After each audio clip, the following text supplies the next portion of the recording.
So given the fact that casting directors and agents or whoever's going to be watching these reels are really, really busy, and they probably see hundreds of reels, what characteristics does a good reel need to have?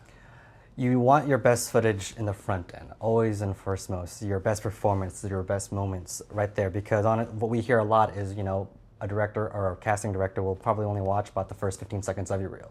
That the rest of it probably won't matter. So you want to hook them as quickly as possible. Something that really makes the viewer, your casting director, say, okay, I want to see more of them stuff. So it's not a slow build. It's not that. It's just get a performance out that showcases what you can bring, and if that entices them, then they'll watch the rest of your reel. But you want to be able to sell yourself in 30 seconds or less, because that's pretty much about the time you have, too.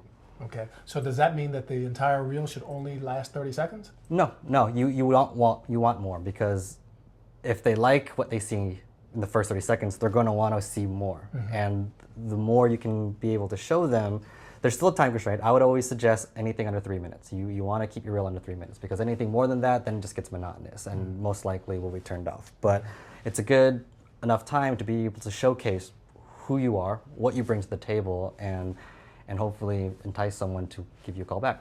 Right. So let's talk a little bit about this thing about getting scenes created. You guys do that too. So there's actually two types of actors. One of them is the actor who comes to you who already has his material, and he says, here, I just need somebody to put it together in a professional way.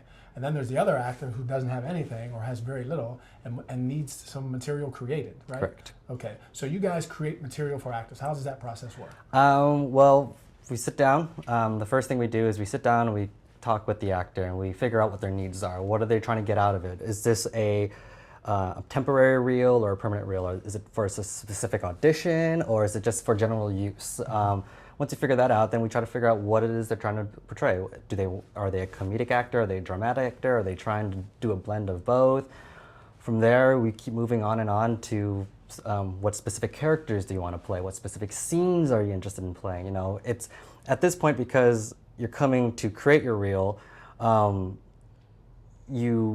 it's kind of a time to play for the actors. Like all the things that you wish and hope to be able to do one day, we can do that now. So you can make that happen. Yeah, exactly. Right.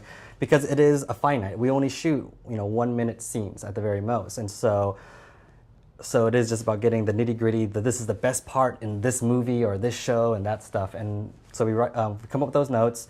I sit down with my writing staff, and then we create. We create a bunch of variations of these characters, of these scenes, and stuff like that.